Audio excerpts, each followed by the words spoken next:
chat for this. Turning down music a bit. It looks like it's actually confirmed.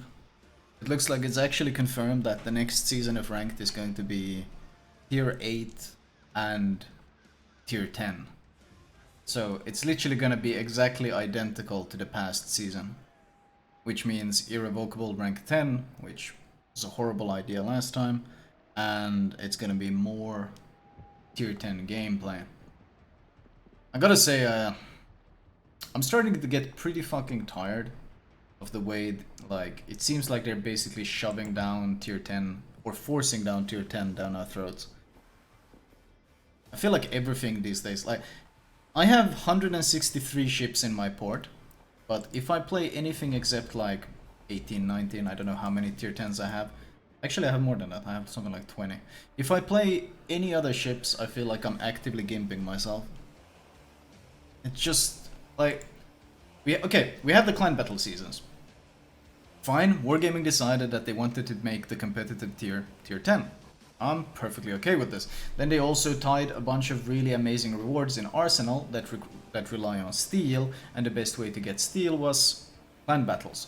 So there's massive incentive to play tier 10 clan battles, because if you want to get all the good shit, all the good ships, all the good loot, then you're gonna have to do clan battles. So that's already one form of having to do tier 10 gameplay.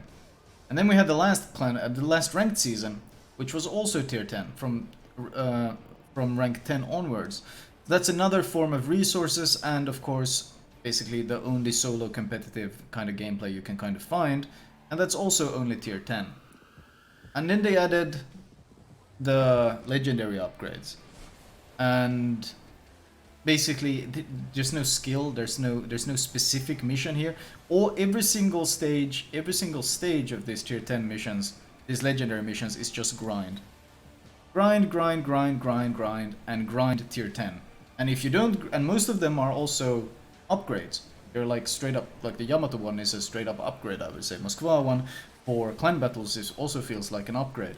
So if you're not grinding for these, you're eventually going to be left behind, because the people who are grinding for them will have an advantage.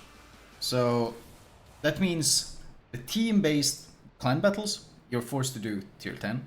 The solo competitive, you're forced to do tier 10. And now even if you want to do random battles, you basically have to do tier 10, or you're going to be left behind. And then he added the whole Sharks versus Eagles thing, which at first glance I thought was pretty interesting. But then you look at the rules, and if you're playing anything except tier 10, you're gonna get very nerfed rewards. So once again, you play tier 10 or you get screwed. And now, of course, now they announced that the upcoming ranked season is also going to be tier 10. So I have 163 ships in my port, and every time I log in, the only thing I really want to look at is my tier 10s, because if I'm not playing them, then I'm probably actively going to be left behind. And kind of like forced to play this. I cannot fucking say I'm a fan of this. Every single aspect. The events are tier 10, the random battles are tier 10 for the legendary upgrades, the solo competitive is tier 10, the clan competitive is tier 10. Like, what the shit do I do with all my other ships? Like, are they just fucking decorations? Because, I mean, if they want me to grind these legendary upgrades, that's gonna take me hundreds and hundreds of games.